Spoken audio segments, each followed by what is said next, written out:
지난주부터 시작된 게 이제 강림절 기간이고, 그래서 두 주째예요. 뒤에 보면 초에 두 초가 지금 불이 붙어 있습니다. 이제 강림절을 지나가면서 예수를 이제 기다리는 그러한 절기인데요. 제가 그랬죠. 다른 절기들은 다 하나인데 이 강림절은 말하는 게 세 개가 있다 그랬죠. 근데 강림절이랑 대림절이라 그러기도 하는데, 강림절과 대림절은 똑같이 에드벤트라고 하는 거를 헬라어로는 파루시아라는데 그걸 번역한 건데 의미가 좀 달라요. 강림이라고 하는 건 여러분 오는 거죠. 임하는 거. 그래서 예수님에게 더 초점을 맞춘 것이고, 대림이라고 하는 거, 대강이라고 하는 거는 이 대자가 기대할 대입니다. 그러니까 여기는 인간의 역할이 좀 들어가 있어요. 그러니까 예수님이 오는 거를 사람들이 기대하는, 그게 대자입니다. 대림절. 기대하는 절기다. 그러니까 예수를 기다리는 그런 마음을 가져야 된다라고 하는 것이죠. 여러분, 신앙이라고 하는 게 자리가 있어요. 자리. 자리. 어디 네가 앉을 자리 있냐 그러잖아요. 신앙도 자리가 있습니다. 근데 이거를 이제 게르하르트 에벨링이라는 사람은 이 신앙의 자리를 이 세상이라고 봐요. 이 세상의 신앙은 그 자리를 잡아야 된다, 그렇게 보는데, 저는 물론 세상에도 자리를 잡아야 되지만 이 신앙이 어디에 자리를 잡아야 되냐면 우리 마음의 자리를 잡아야 됩니다. 그죠? 그래서 우리 마음에도 이런 공간이 있는데 거기에 예수님이 앉을 자리가 있어야 돼요. 여러분, 여러분 마음에 신앙의 자리가 있어요? 예수님이 여러분 마음에 들어갈 공간이 있습니까? 어떤 분은 그냥 너무 바빠가지고 마음이 그냥 꽉 다른 걸로 꽉 차 있거든. 아주 너무 그냥 이 마음이 세상 걱정 여러 가지 생각으로 꽉 차 있으니까 예수님이 들어갈 공간이 없어요. 그래서 오늘 그 예수님을 기다리는 절기라고 하는 건 뭐냐면 예수님이 우리 마음에 탄생을 하셔야 되거든. 그게 그래서 제가 이거를 내 마음의 크리스마스라 그러거든요. 여러분, 크리스마스라고 하는 뜻이 크리스가 예수 그리스도를 말하고 마스는 만나다는 뜻이에요. 만남이란 뜻이에요. 그러니까 크리스마스는 예수님을 만나는 날입니다. 그런데 내 마음의 크리스마스는 뭐예요? 내가 내 마음에서 예수님을 만나서 구주로 모시는 날. 그게 내 마음의 크리스마스예요. 무슨 말씀인지 아시죠? 여러분 마음에 예수님이 들어갈 공간이 있어야 된다고 말씀드렸어요. 그런데 우리가 이제 이거를 예수님을 이제 사모하는 마음이라, 그렇게 사랑하는 마음이라 이렇게 보는데, 우리가 예수님을 기다린단 말이에요. 기다림의 어떤 질적인 농도가 달라요.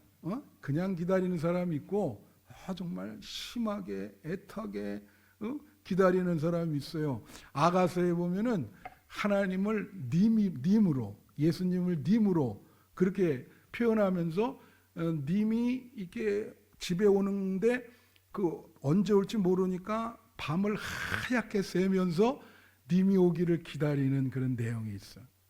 이게 조선시대의 말이죠.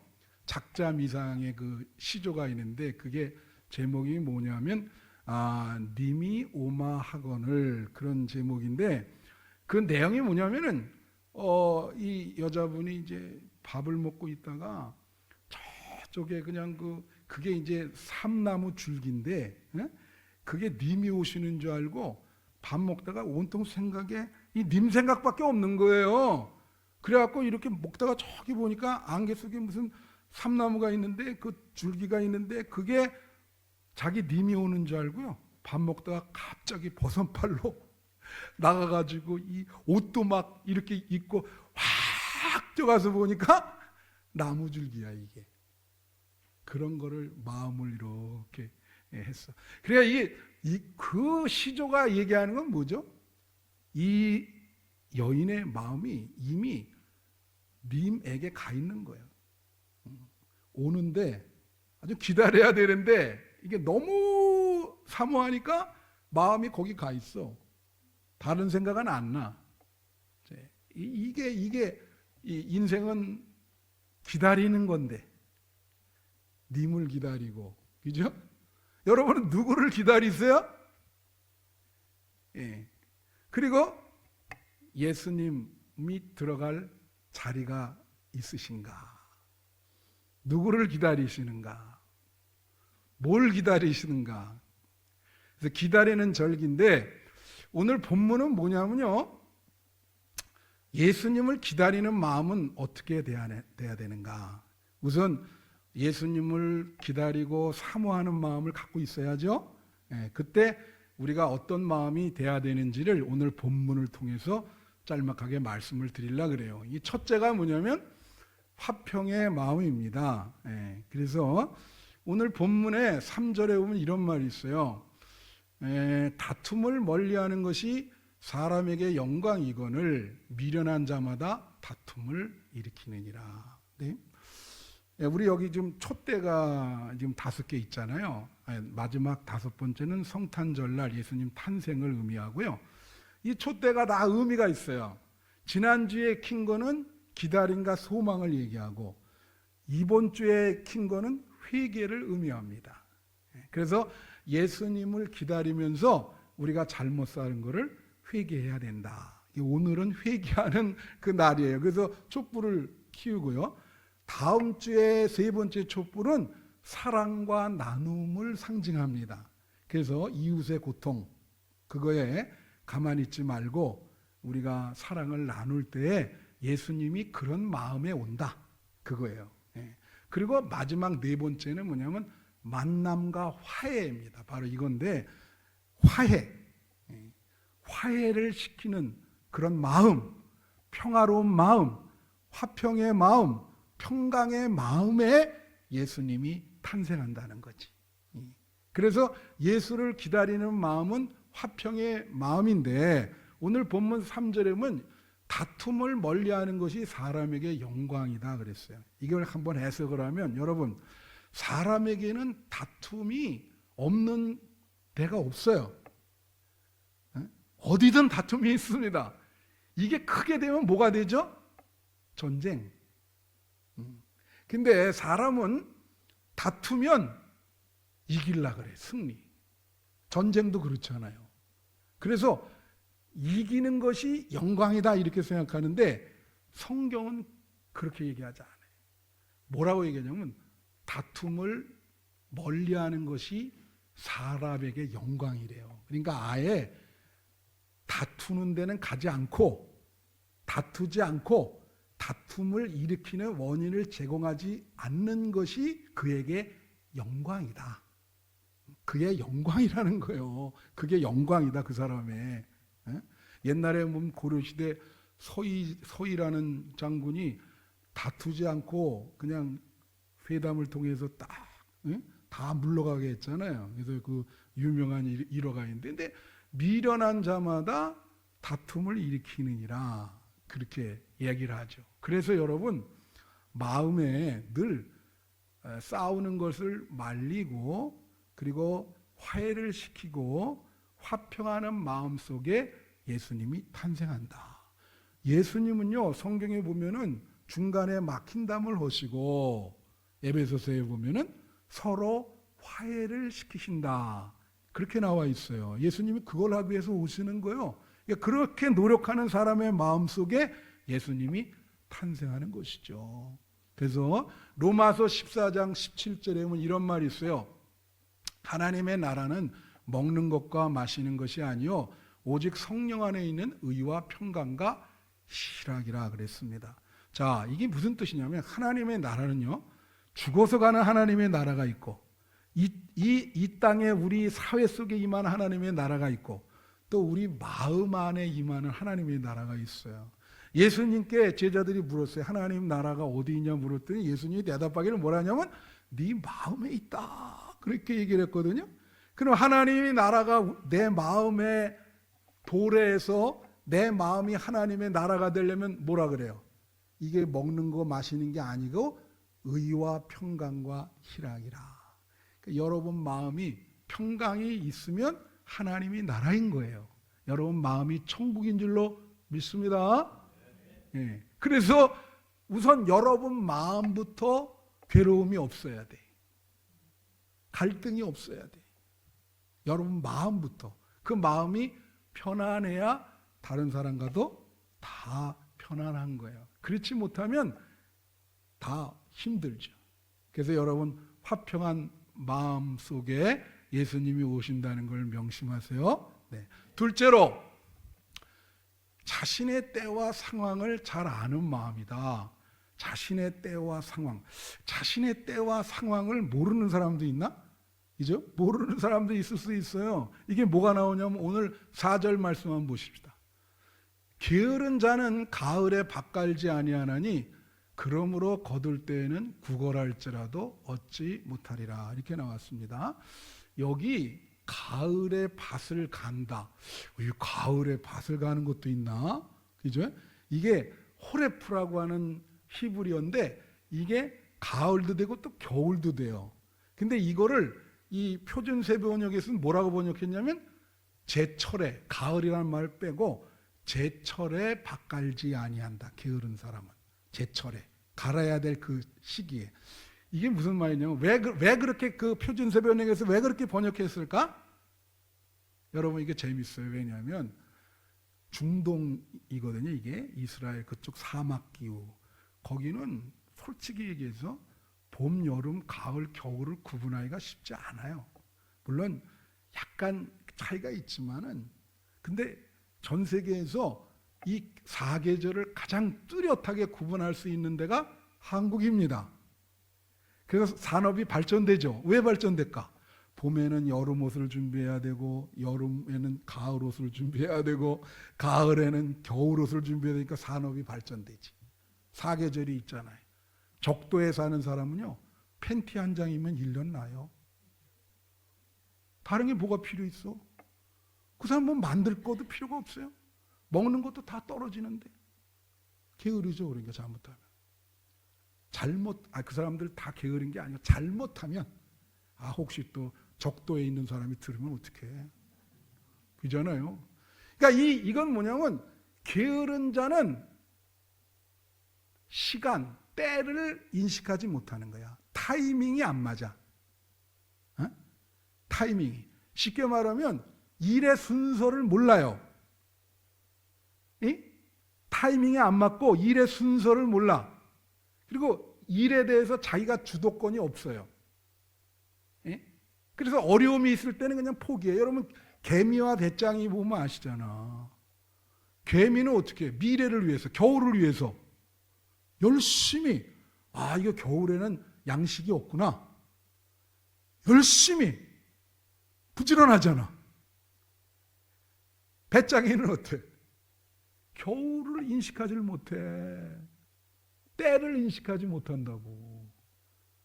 그래 게을러요. 맨날 노래만 부르고 자기 상황이 인식이 안 돼. 그럼 사람이 어떻게 돼요? 그 마음이 이거 참 큰일이지.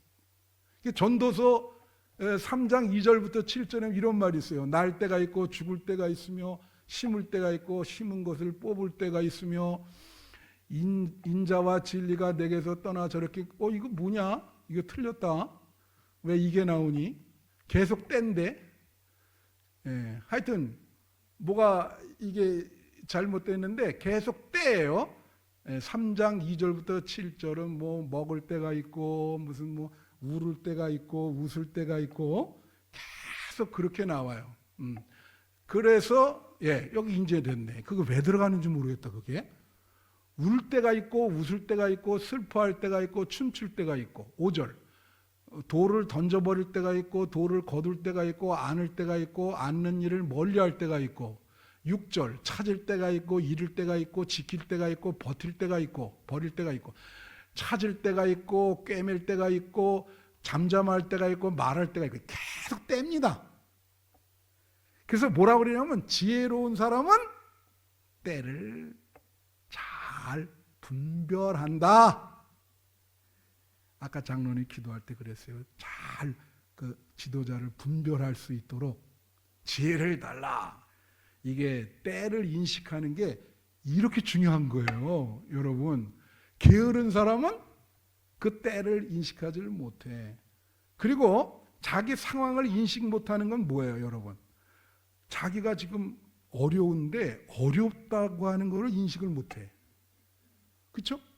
그래 우리가 예수를 기다린다는 의미는 뭐냐면 그 모든 찬양이나 성경에 보면 우리가 참 고통스럽고 힘들고 탄식하며 사는데 우리 스스로 해결이 안 되니까 예수님이 오셔서 우리 삶의 문제를 해결하기를 기다리는 거예요.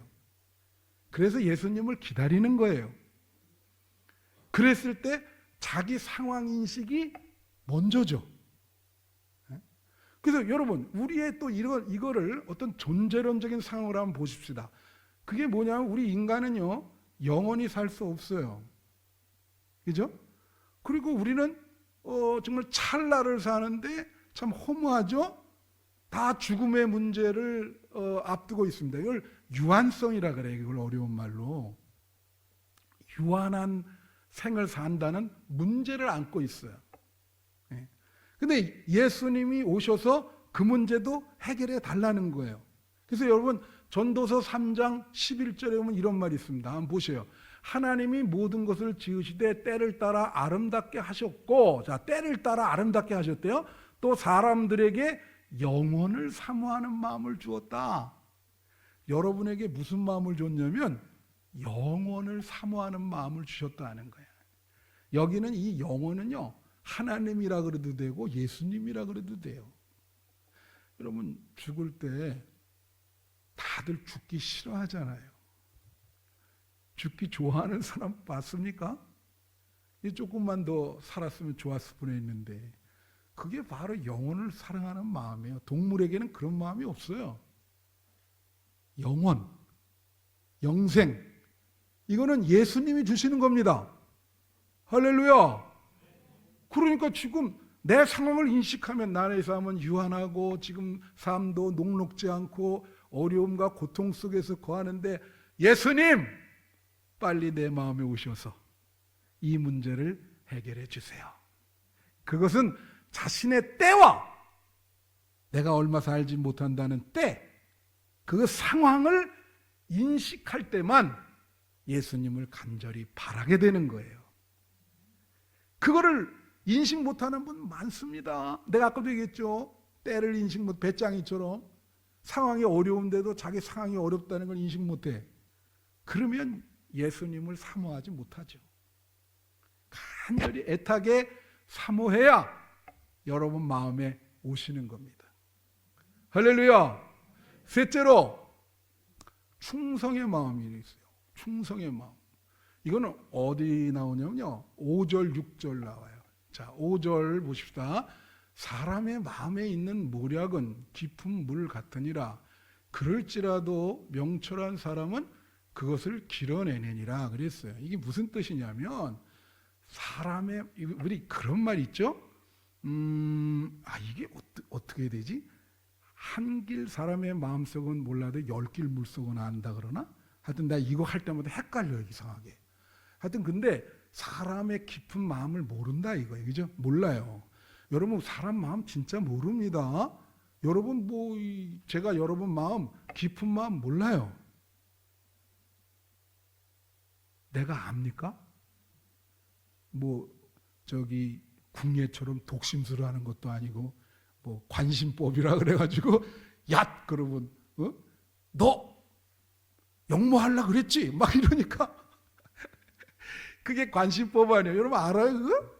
몰라요. 여러분도 내 깊은 마음 모르시지. 근데 이게 뭐냐면 마음의 이 깊은 모략이 마음에 있대. 이 모략이라는 말은요 긍정적으로 쓸 수도 있고 부정적으로 쓸 수도 있어요. 긍정적으로는 어떤 지혜, 그렇죠? 깊은 곳에 지혜가 있어서 그걸 끄집어내서 나한테 지혜 좀 말해주세요 이렇게 할 수 있죠. 그 다음에 이거는 또 부정적일 때는 예를 들면 배반하는 마음이 있을 수 있잖아요. 예수님이 가룟 유다가 배반하듯이 그거 어떻게 알아요? 그거 시저가 브루투스가 배반해서 칼을 죽였을 때 브루투스요 너 맞아. 그 마음을 못 읽은 거 아니야. 그러니까 깊은 마음에 모략이 있다. 이거를 명철한 사람은 그것을 길어낸대. 그 말은 뭐야? 다 같이 척 보면 안다. 이런 사람은 명철한 사람 척 보면 알아요. 저 사람 저 깊은 곳에 배반의 씨가 들어있다. 사극 보는 것 같죠? 자, 6절 한번 보겠습니다. 많은 사람이 각기 자기의 인자함을 자랑하나니 충성된 자를 누가 만날 수 있으다. 여기에 많은 사람이 각각 자기의 인자함을 자랑한대요. 이게 시간 관계상 내가 이 인자가 히브리어로 헤세드라는 말인데 잘 들으세요. 이게 하나님한테 사용하면 은혜고 인간끼리 사용하면 인간이 사랑과 자비를 베푸는 겁니다. 근데 이 말은 또 열심이란 뜻도 있어요. 이 헤세드라는 말에. 그러니까 이것은 어떻게 생각하냐면 이런 거예요. 자가 사람들한테 자랑을 해. 야, 나는 열심히 살았다.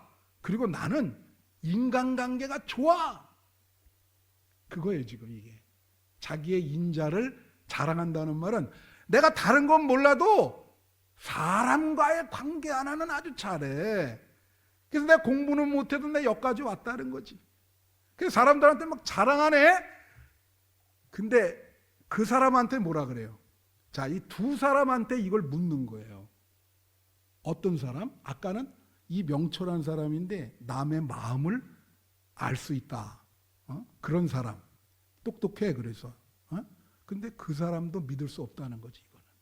그리고 또 뭐예요? 나는 인간관계 잘해서 지금까지 이렇게 왔다. 신의를 잘 지켰다. 그 사람도 못 믿는다는 거야. 그 사람도 못 믿는다. 그러니까 이게 뭐예요? 충성된 자를 누가 만날 수 있을까? 이게 무슨 뜻이냐면요. 세상에 믿을 만한 사람이 있겠느냐? 그런 뜻입니다. 여러분 세상에 믿을 만한 사람이 있어요? 남의 마음을 척 보면 아는 사람도 믿을 수 없고 인간관계가 좋다고 사람들한테 자랑하며 다니는 사람도 믿을 수 없고 그런 충성이라는 건 뭐냐? 여러분 충성이 히브리어로 아만인데요. 이게 무슨 뜻이냐면 아멘 그러죠?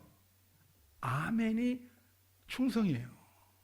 그래서 우리가 기도하고 아멘 그러잖아요. 그러면 하나님이 이 기도를 들어주시고 약속을 지키신다. 하나님은 신뢰할 만하다. 그런 뜻인 거예요. 아멘 그러잖아. 하나님은 신이가 계시지.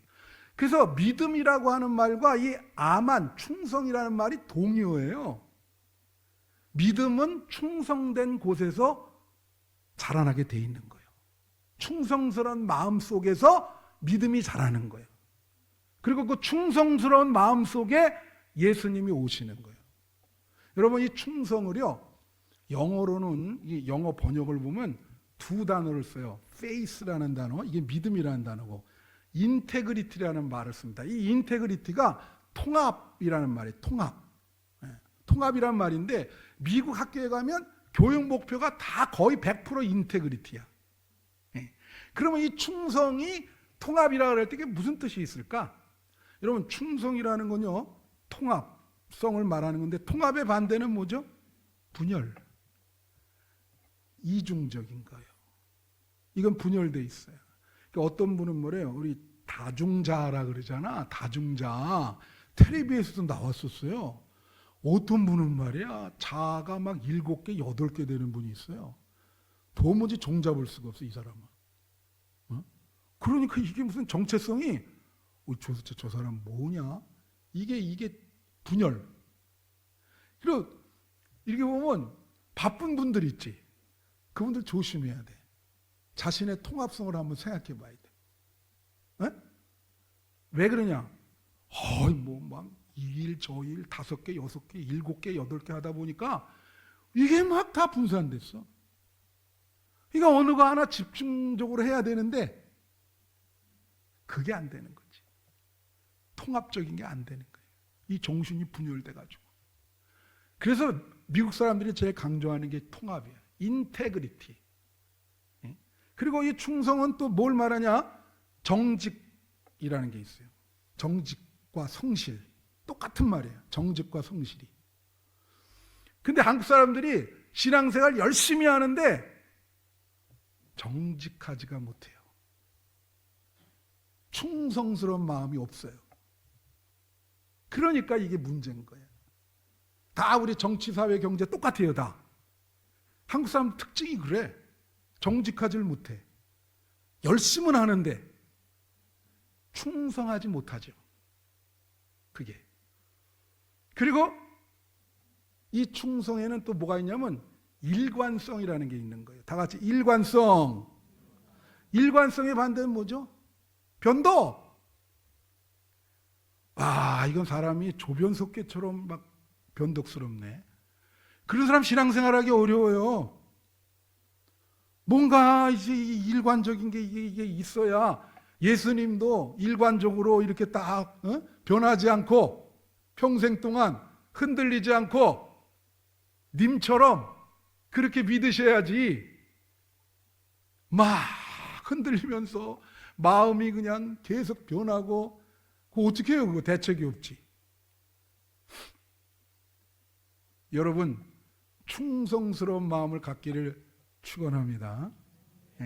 이 강림절에 읽어야 될 그 본문이 있어요. 대부분 다 충성, 구약의 요셉, 신약의 세례 요한, 다 충성.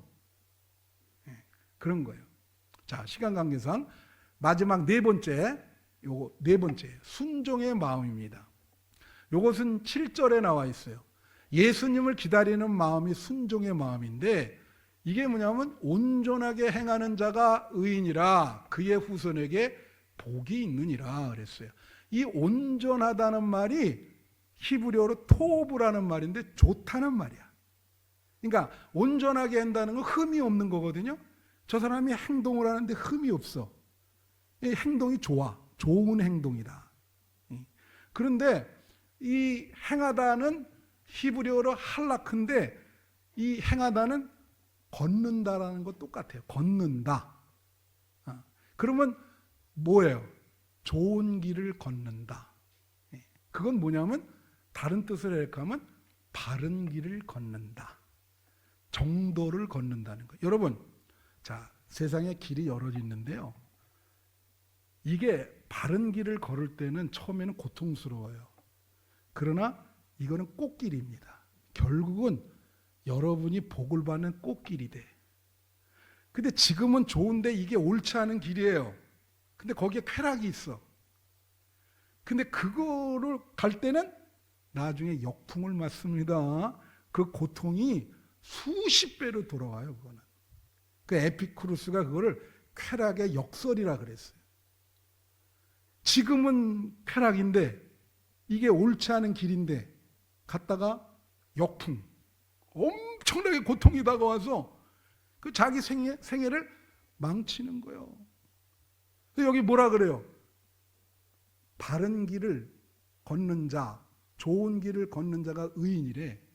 그리고 그의 후손에게 뭐가 있다고요? 복이 있다. 할렐루야. 여러분, 믿음의 정도를 걷는 사람에게 하나님이 복을 주시는 거야.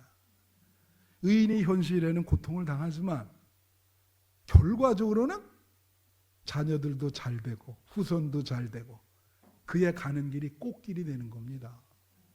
그런 마음을 갖는 사람에게 어떻게 해요?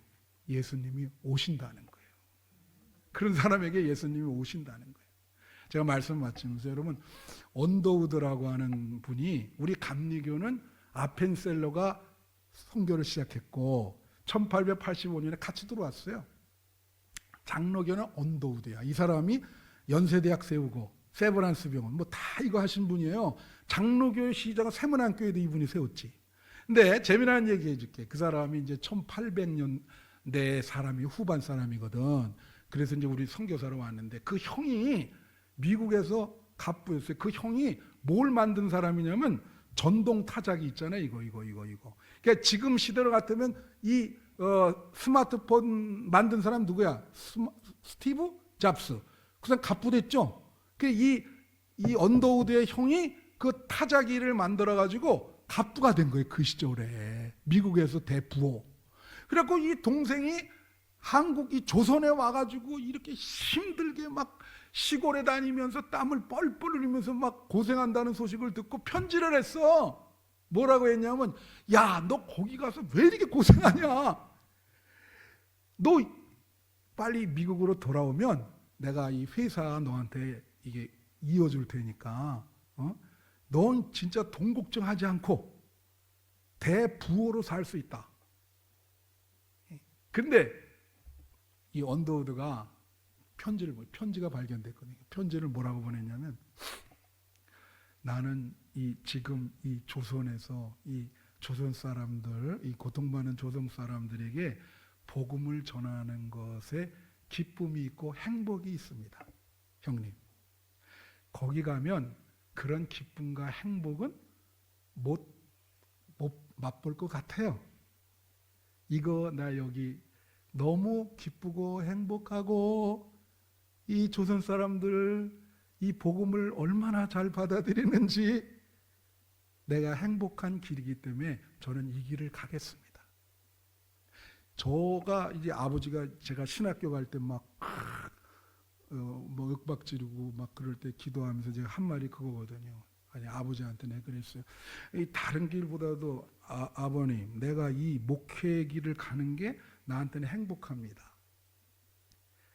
그럼 아버지가 자식이 행복한 길 가는 거를 좋아하시고 허락해 줘야 되지 않겠습니까? 다른 길 가면은 마음이 참 억지로 되는 것도 아니고 별로 마음이 내키질 않습니다. 그랬더니 그러시더라고. 야, 네가 행복하게 산다는데 그래, 내가 포기한다. 가. 네가 가는 길인데 네가 행복하게 생각하면 가야지. 여러분이 행복하게 생각하는 길이 어디십니까? 지금 인생 많이 사셨는데 어느 때 제일 행복하셨어요? 네. 오늘 한번 여기 보면 바른 길을 걷는 것이 꽃길이고, 이게 순종하는 마음이거든요. 말씀에 순종하는 마음, 그게 정도를 걷는 길이고, 바른 길을 걸을 때 예수님이 우리 마음속에 임한다. 그래서 여러분, 현실이 어렵더라도 행복한 꽃길을 걸으시고 예수님을 붙드세요. 그러면 여러분 상황이 나아질 거예요. 오히려 그게 복이 됩니다. 후손에게 복 준다 그랬잖아요. 복이 될 거예요.